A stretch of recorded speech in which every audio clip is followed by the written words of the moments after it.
Welcome to the Blue Security Podcast, a weekly podcast for information security defenders, where we bring you discussions on best practices, tools, and implementation for enterprise security. Now, here are your hosts for today's show, Andy Jha and Adam Brewer. Welcome to another episode of the Blue Security Podcast. I'm Andy, your host. I'm Adam, your co-host. There has been a lot of news lately, and so we're going to go over some more. I remember when we first started the podcast, Adam, and I was worried about not having enough topics to talk about, but we are in no shortage of security news these days. Isn't that the truth? One of the things that I will mention real quick, but we won't talk about too much, is Microsoft actually announced the preview of quote-unquote cloud lapse, or the ability to manage lapse using Intune, I should say. We're going to do a whole episode on that. There's a blog article that was released, so if that's of interest to you, definitely take a look at it. We're just mentioning at the top here that it was released, and we're going to do a full breakdown for you probably next week's episode. Stay tuned. Starting off with the news, this is always near and dear to my heart, which is end-to-end encryption communication. We did a whole episode a while back comparing different end-to-end encryption apps like Signal and WhatsApp and so on and so forth. Meta, or Facebook's parent company, has had end-to-end encryption for Facebook Messenger and Instagram available as an option for a while now. WhatsApp, which is owned by Meta, has end-to-end encryption turned on by default also for a while now. And Meta has announced that they plan to roll out end-to-end encryption for Facebook Messenger and Instagram messages sometime this year. Well, as expected, the law enforcement community and the privacy/security community are a little bit at odds here. And there has been calls by the Virtual Global Task Force, which is made up of multiple law enforcement agencies from the U.S., like the FBI and ICE, as well as Europol and other agencies from the UK, Canada, Australia, the Five Eyes, as well as other ones. So the hoopla about this is essentially the Virtual Global Task Force believes that turning on end-to-end encryption will weaken the safety measures that are put in place for CSAM, or child sexual abuse material, as well as just weaken protections against child abuse in general. They want some sort of backdoor into encryption, and this is an old argument, right? And we've talked about it before. Encryption is already out there. I don't think there are ways to safely put backdoors into end-to-end encryption, because if you do, people will find it and they will exploit it. There's no way to prevent people from finding these backdoors, no matter how trusted your secrets are, right? Like, think about the recent national security incident with the airmen who found top secret material, right? People are always going to be the weak link, and for some reason, there's always going to be a way to find these exploit and take advantage of them. So a lot of people use end-to-end encryption for legitimate purposes, like journalists for anonymous sources, or human rights activists when they're trying to protest authoritarian governments in countries that they may be prosecuted or jailed or even executed for speaking out. So it's very, very important that we have stuff like this. It's actually a human rights issue, if you ask me. So I only mention this because there are more and more types of these communications that are happening in apps that are out there. And it's important as security professionals to be aware of them, because they can be used for malicious purposes too, like data exfiltration. And you have to make decisions on company machines or devices, whether or not you're going to block Signal or WhatsApp or Facebook Messenger, etc., and what the ramifications are there. So again, we've mentioned this a lot of times, but security is about risk and managing that risk. So people who are making these decisions have to decide whether or not the risk is worth kind of the flack you're going to take from users when they have to enroll their devices and then they realize there's a communication that they can't use anymore. So exceptions might have to be made, or company provided phones might have to be used for those sorts of things. So anyways, I think it's important to know these things that are coming up, and I don't believe this will change. I think Facebook or Meta will continue with their plans to roll it out, and I do think that's a good thing. Not having Facebook be able to see your data and your communications is a good thing. We always go back to the San Bernardino case with Apple, I think because it was so high profile. And what was interesting is at the time it was waged against the Obama administration, which had really presented itself from the beginning as a more tech-friendly and modern administration that understood modern technology. And you had the Obama administration's FBI kind of against Apple.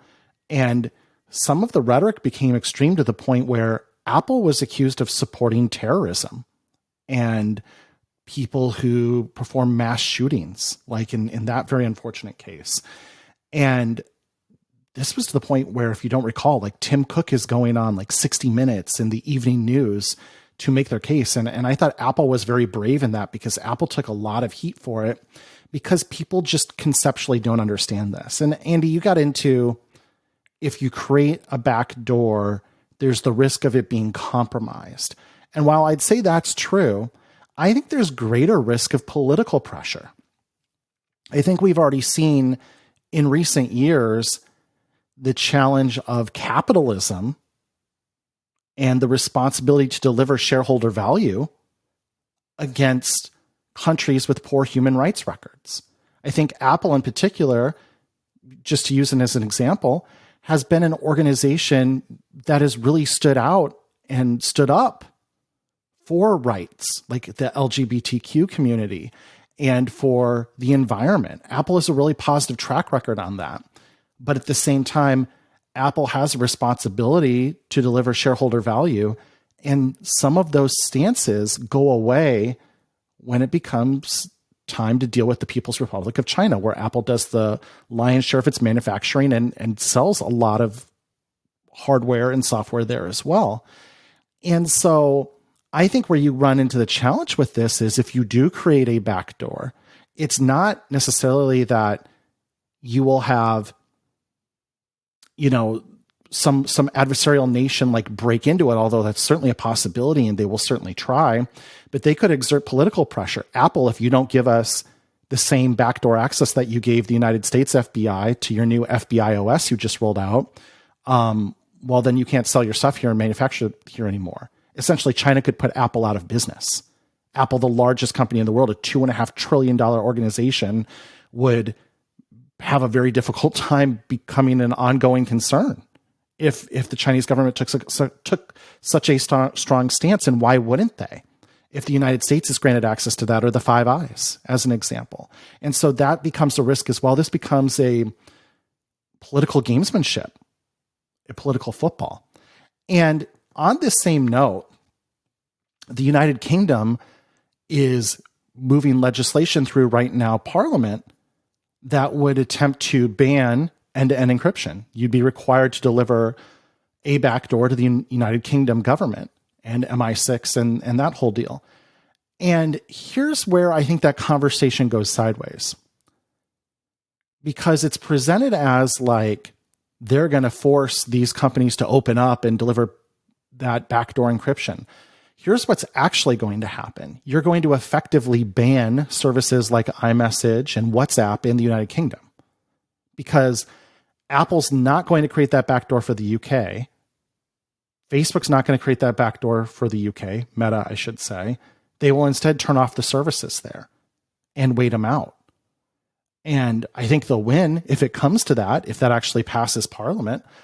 But that's where we're at this point is, and not to put like these for-profit capitalist organizations on a pedestal here, But in some ways, they're taking a more brave stance on this than anyone, because they understand the ramifications, because they've taken the time to understand that there is no backdoor. There is no way to do that safely, to your point, Andy. And whether that's through discovering a vulnerability or reverse engineering it, or it's through social engineering a compromised person who decides to hand it over voluntarily, insider risk, or whether it's political pressure of potentially putting the largest corporation in the world out of business. All of those things could force that hand as well. So this remains serious business, and it's literally geopolitical across the globe in nature. And it's something really, really important to keep your eye on and advocate for, and try to help the people in your life understand why this is so important and why there are trade-offs. Andy, we talked in the pre-show that sometimes these are emotional arguments are trotted out, like you're supporting child predators, people who prey on children. And no, I'm not. I find that terrible. However, reducing end-to-end encryption creates a whole set of new risk for the United States, for the safety of our men and women of the military, for our intelligence community, much, much bigger than catching the guy down the street, guy or gal, with really, really awful, predatory habits, right? I mean, not to like weigh things here, but it is bigger, and there is even more life at risk by reducing end-to-end encryption. So not to be like bombastic about it, but it's a big deal. Moving on, Proton, which is the parent company now of what used to be Proton Mail, is releasing a password vault, which is in beta. I'm really interested in this mainly because I am a lifetime member of Proton. I was fortunate enough to get a lifetime membership way back, I think in like 2014, 2015 time range. And it's something that they don't really offer anymore. But you can subscribe to their service as well. Proton's headquartered in Switzerland. Their servers are in the Swiss Alps under the mountains. And everything that they do is end-to-end encrypted. So unlike some of the other email providers, they don't hold shared keys to access your material. They do not have your private key. They can't read your email. And it will be the same way with their password vault. Everything is end-to-end encrypted versus some of the password vaults today where some fields are in plain text, like the URLs of the websites, or sometimes even the usernames are in plain text. Whereas in this case, everything is end-to-end encrypted. And when we did our last pass episode, we talked about the password-based derivation function, which was used to hash the keys and how many iterations. We talked about how many iterations you needed to hash and how that number keeps on growing because of growing computing resources that can brute force these hashing functions. So now, before in 2015, the hash iteration might have been 1,000. Now it should be like over 1 million, which does take a little bit of a toll to calculate and decrypt your vault based on how powerful your computer is. Well, Proton is using something called a hardened version of Secure Remote Password Protocol, or SRP, which is more secure than the password-based derivation function. So anyways, I just wanted to mention it. If you're thinking about moving, if you're like coming off of LastPass or looking for another one, this isn't beta now. It will be publicly launched later this year. I really like this company, so I'm going to be trying it out. I don't think it's as full featured as my current password vault, which if you're a listener, you know that Adam and I both use 1Password, and we're big fans of that. And that's a great product as well.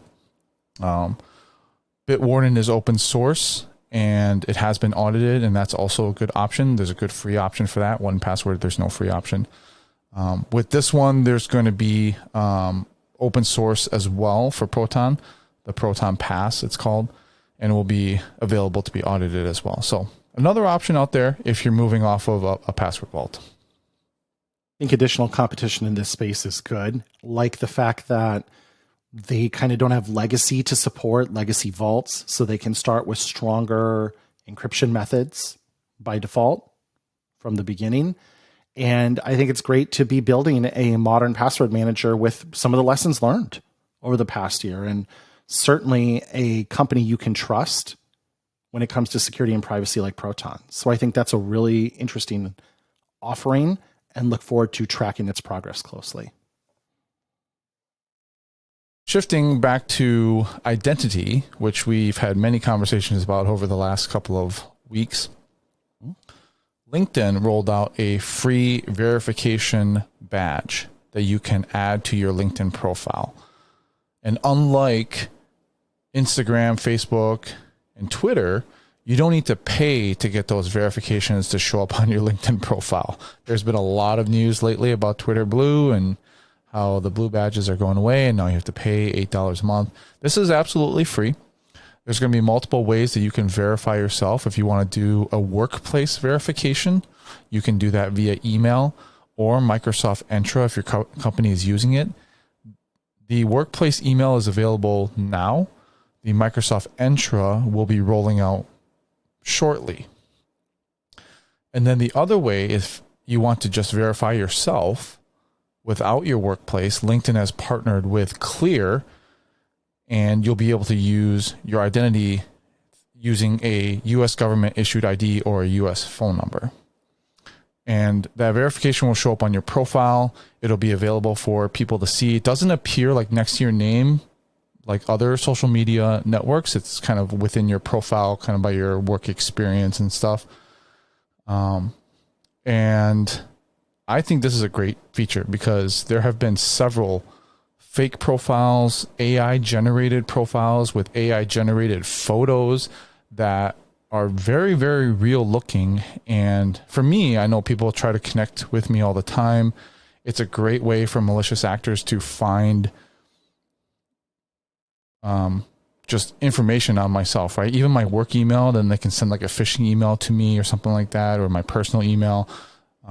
Places I've worked, they can siphon stuff off, and it's just information that's out there. I do have my LinkedIn profile locked down to just LinkedIn members, but again, anyone can go and create an AI generated profile and picture and just use a throwaway email and try to connect to people and find out more information about them, like myself. So I think this will cut down on bots and, fake profiles. And then another thing to mention is Microsoft Entra Verified ID. That's a fairly new feature.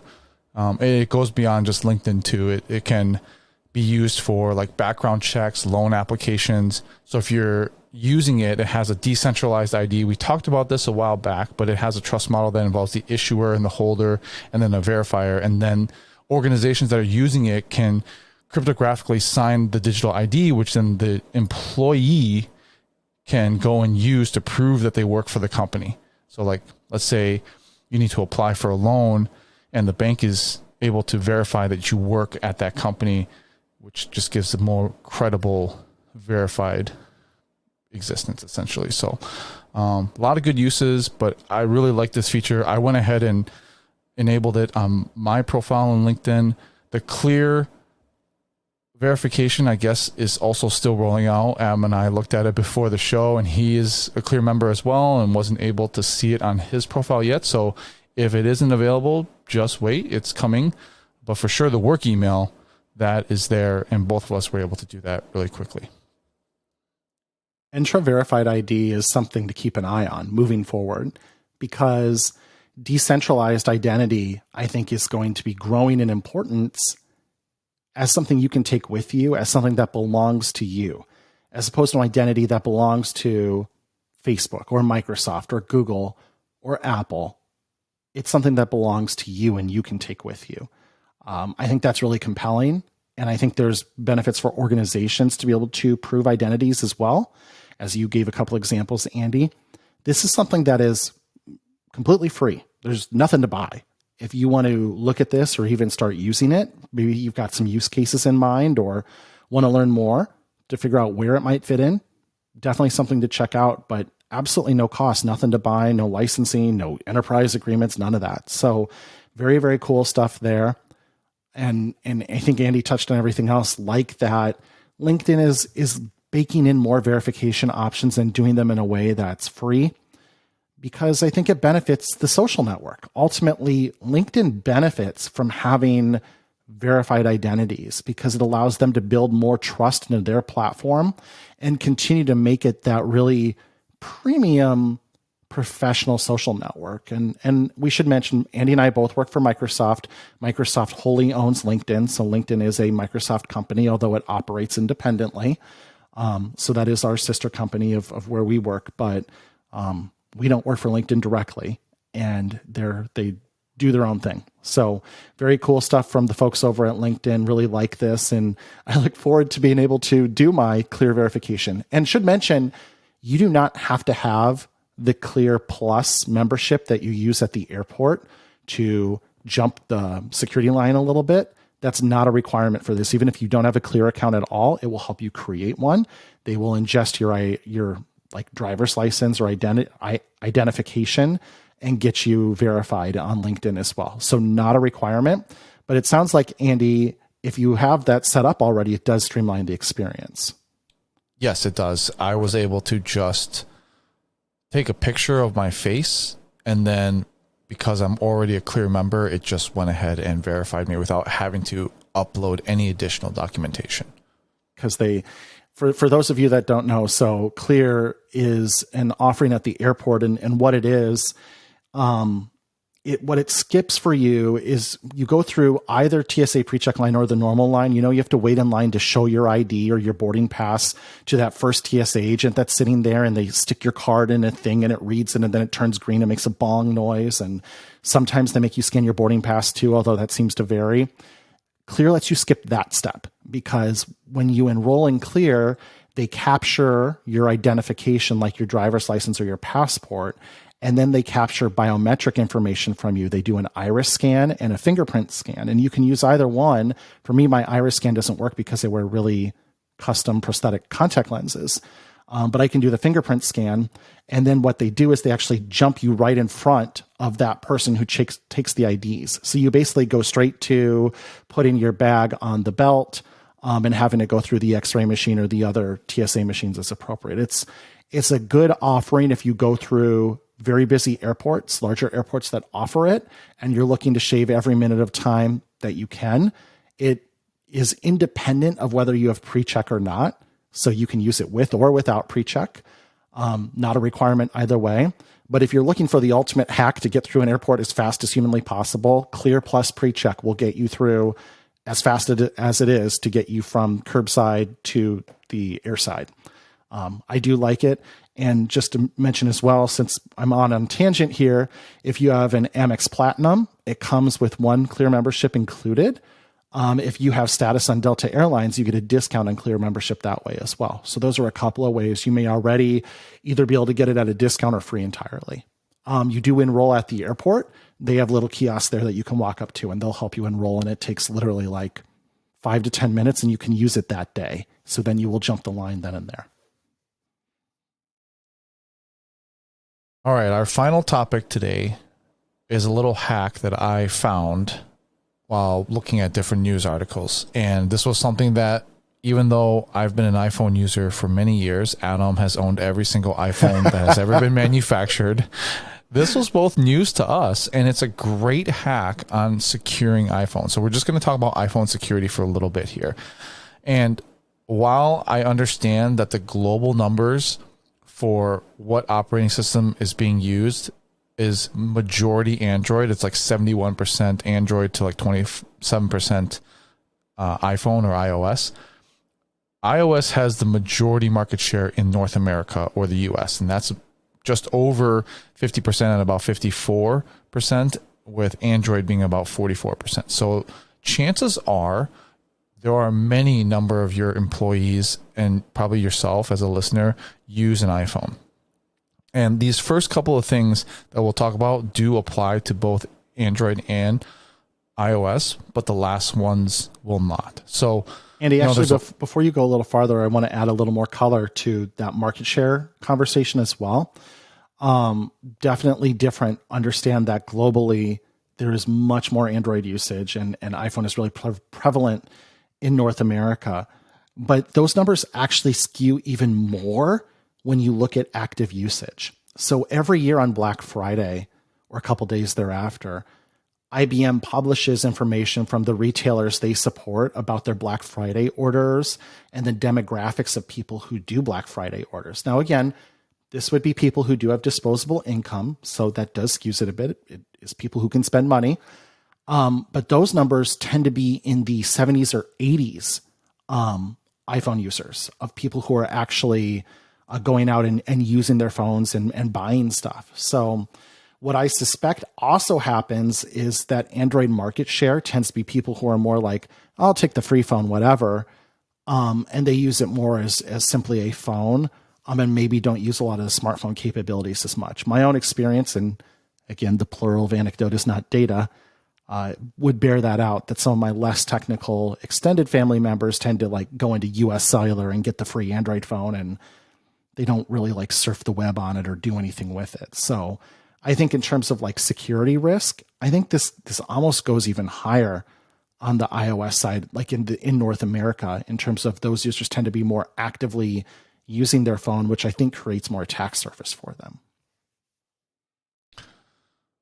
And the first ones that I wanted to talk about, and mainly because for the reason why we're talking about passcodes and the passcode to get into your phone is because specifically for Apple has been building in a lot of what I would call convenience features into iOS for users that are focused around their phone, because in this day and age, we have our phone with us almost all the time. And it's essentially something that we use and we cannot live without. I would honestly go as far as to say we cannot live without our phones for the most part. One of the features that iOS has is the ability to change your Apple ID using your iPhone's passcode. Now, this was news to Adam. It was news to me. I actually tested this out. When I go to my iPhone and try to change my Apple ID, the first thing it does is ask me what the passcode of my iPhone is. And it will be the same on your computer. Like you actually do need your iPhone passcode. So knowing that, and knowing that your Apple ID password could be changed using the passcode on your iPhone, it is even more important to guard that. So just a few things, and again, these first two will work with Android as well. You should have a bare minimum of a 6-digit passcode. Longer is better. You can have a longer passcode, like I have over 6 digits. And when you're using this passcode, please do not use like 111111, right? There's that famous video of like, I think a congressman or something like that entering his passcode on video, and he just like taps the one button and you're like, oh, okay, well that was easy. You know, don't use the screen swipe pattern on Android. Don't default back down to 4-digit PIN, all of that. So that's pretty obvious. I'm hoping everyone has at least a 6-digit PIN code or longer. The second one, which is also very, very important, is shoulder surfers. This is how a lot of people are getting compromised. So if you're in a public place and for some reason you have to enter in your PIN, obviously you want to use biometrics for the most part, either a Face ID or a fingerprint to unlock your phone. But there are times when maybe you enter it in wrong, or you have a mask on and whatnot, and you have to enter in your passcode. Be protective of that passcode. Think of it like the PIN to your debit card or something like that, where you want to actually shield it away from people, because they'll try to memorize that passcode and then later on they will steal your phone and then they'll have it. Once they have your passcode and they're in, they can do all sorts of things, like we said. Finally, for iPhone users only, this is the tip that I found, and I went ahead and turned this on because why not? right? There's something called screen time. And screen time is often used for a lot of different things. Sometimes it helps you track like your usage and, try to help you take a break from your phone, stuff like that. It also has parental features that are there. And this one is actually used as a parental feature. You can turn on screen time under restrictions and prevent account and passcode changes. I actually have this turned on for my kids so that they can't go in and change the password to their Apple ID or change the passcode to their phone to something that I don't know. But guess what? It works for attackers too. So I went ahead and turned this on, and then I set a different PIN. Now you can only use a 4-digit PIN for your screen time passcode, but it's different than my iPhone passcode. So, situation, theoretically, Adam's looking over my shoulder. He sees me enter in my ridiculously long passcode, memorizes it because he has a photographic memory, and then I do not. He steals and he steals my phone, and he's in and he tries to change my Apple ID password. Well, it prompts him actually for the screen time passcode first, which is a 4-digit PIN, which he doesn't know. Last foiled. So, not to say that you can't brute force this or somehow guess a 4-digit PIN, all sorts of things, right? Obvious, like don't make it like part of any publicly available data, like your birth date or whatever, your address, stuff like that, anniversary. Make it something that's random to you and not easy to remember. But it's just another layer that will help protect you against account compromise. And then finally, this came out a while ago, and we'll mention it. It's a little bit hardcore, but there's something called lockdown mode. And this is really to try to prevent those 0-day no-click exploits that have been popping up, where you get sent a message with a link and it just executes code, which is crazy, but there are 0 days like that the NSO group has found, and other companies have sold, to government agencies to essentially backdoor VIPs and whatnot. So lockdown mode has protections like most attachment types other than images are blocked, like link previews. Web browsing with just-in-time JavaScript compilations are disabled unless you add it to like a trusted site. Apple services, incoming invitations, including like service requests like FaceTime, are blocked unless you as the user are initiating it. And then wired connections are blocked. So if the phone is locked or unlocked, like it won't connect to a computer. And then MDM profiles cannot be installed. So sometimes your phone gets compromised and then another rogue MDM profile will get installed and then they can manage your phone. So a lot of different things that are included in it. Adam and I researched it beforehand. You can turn this off at will. So like if you need to enroll in MDM, you can turn it off, enroll in MDM, go back in to lockdown mode, and it will keep the MDM profile. It just can't be enrolled into MDM while in lockdown mode. So it is pretty hardcore. I think it's fairly usable still in lockdown mode if you really, really want security. I didn't go ahead and turn this on, but it's available. I did go ahead and turn on that screen time passcode, which I think is a great tip.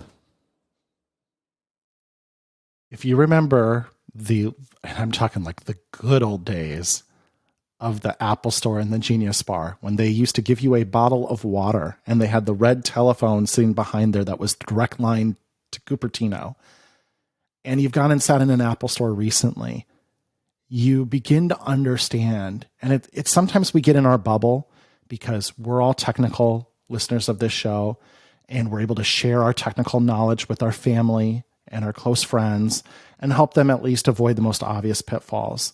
But what you begin to understand is there are people out there in the world that just don't really have anyone technical in their lives. And they have iPhones too, or they have Apple devices as well.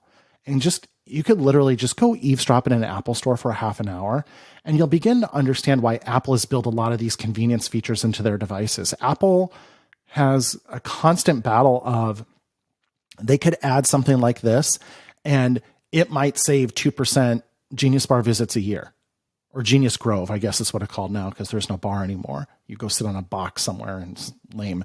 Anyhow, it's just the scale at which they're dealing. They do anything they can, and it's a balancing act. I mean, Apple, I think we have praised on this show many times for having a great security and privacy story. They do an excellent job. But at the same time, like sometimes they do have to build inconvenience things. And in fact, a lot of people have suggested several times that the delays in having full encryption of everything in iCloud, remember when we did cover that on this show, when that came out a couple of months ago, there was some suspicion that's like, oh, it's a handshake agreement with the FBI for the San Bernardino thing, because even though they couldn't get into the shooter's phone, although they eventually did, they were able to get into everything in iCloud because at the time, Apple still held the keys to everything, and in fact still does by default, unless you change your settings, which Andy actually went and did as well. And speaking of which, I should totally turn that on. I'm going to do that after the show. But anyhow, I'm not trying to like defend Apple here. I'm just trying to give like the context of why they build some of that in. And I think they're incented multiple ways because they feel the support pain when things are hard. And if you go into their stores for any period of time, you'll understand that. So that said, there are ways you can work around this, or kind of, if you don't need those nets below you, if you're on the tightrope walk, you can start to kind of cut yourself off from some of those. And I think this is a really good tip with the screen time thing. I love this. It's pretty simple, and you can change that to a 4-digit PIN you might know really well. Again, nothing that's obvious or public, but again, like now that you're adding that second layer, like, okay, now somebody has to shoulder surf my device PIN. They have to gain physical access to my device. And oh boy, now they're going to know this too. Like, you know, you start to get into like, this is an extremely targeted attack at this point. You may have just been doomed no matter what. You get back into the XKCD, drug them, and hit them with this $10 hammer thing. It's all like, this is just a simple security step you can take to harden your environment. And lockdown, we added right before we recorded the show because we started talking about it. And it's one of those things where I wouldn't advise most people to do it, but that might be something like the folks in the C-suite of your organization maybe should use, at least on their work phone. And maybe it's something like if you're going to like an extremely hostile nation that's, you know, not a huge fan of the United States, you might want to turn that on when you're, you know, about to cross into one of those countries, or maybe even some second and third world countries, depending on what you do and maybe how much of this you need.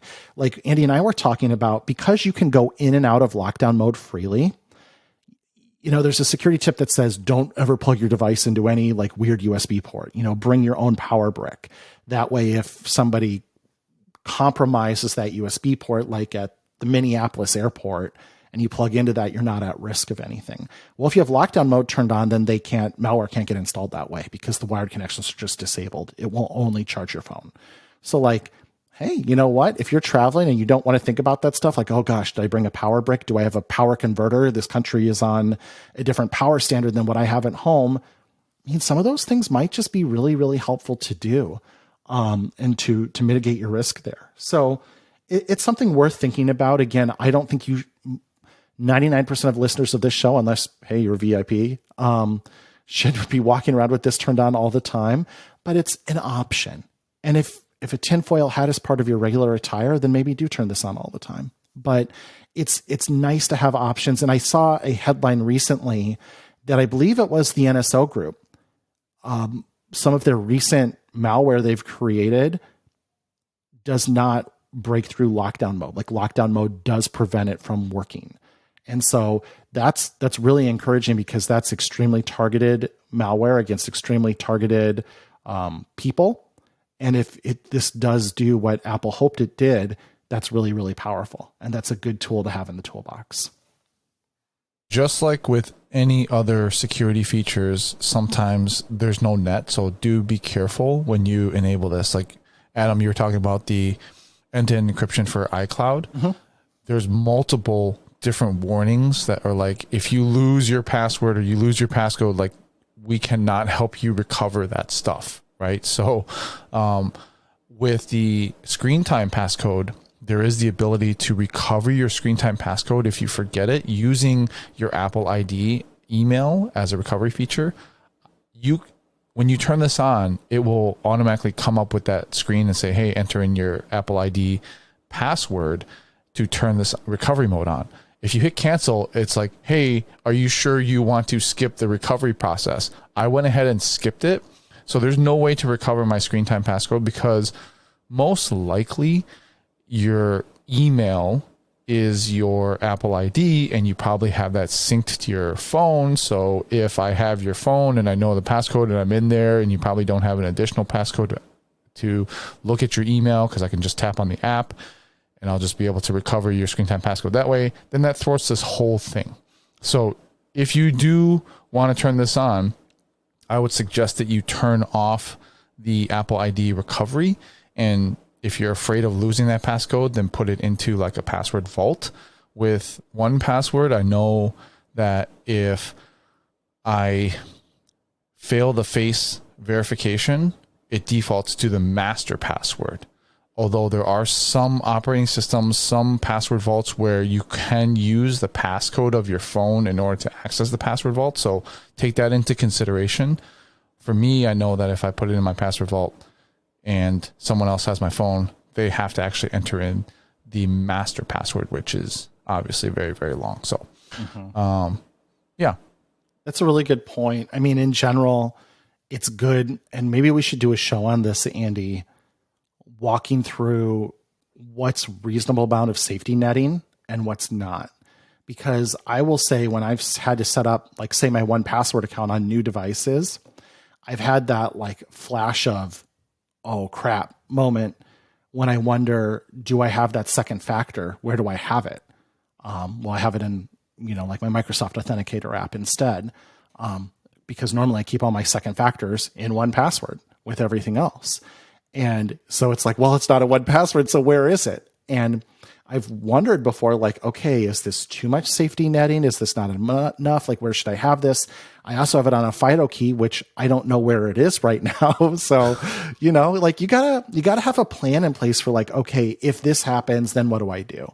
What are my fail safes? And, you can start to build this scaffolding on top of each other where, as you point out, like if you pull this chunk out, a whole lot of things crash down, or vice versa. If I have access to this one piece, I can build up a whole lot of scaffolding from one component, like that Apple ID password.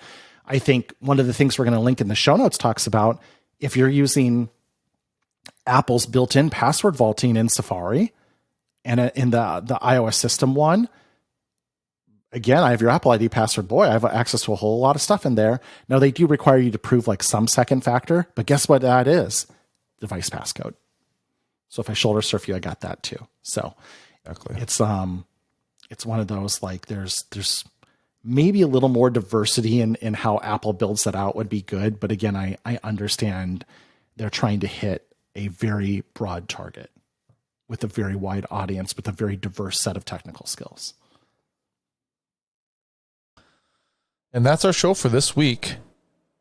Hopefully you learned something. Hopefully you go and take a look if you have an iPhone and perhaps turn on some of these features. I think they are definitely good for security.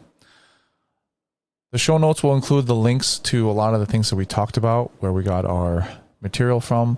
If you have any questions or future topics, our contact information will be in the show notes as well.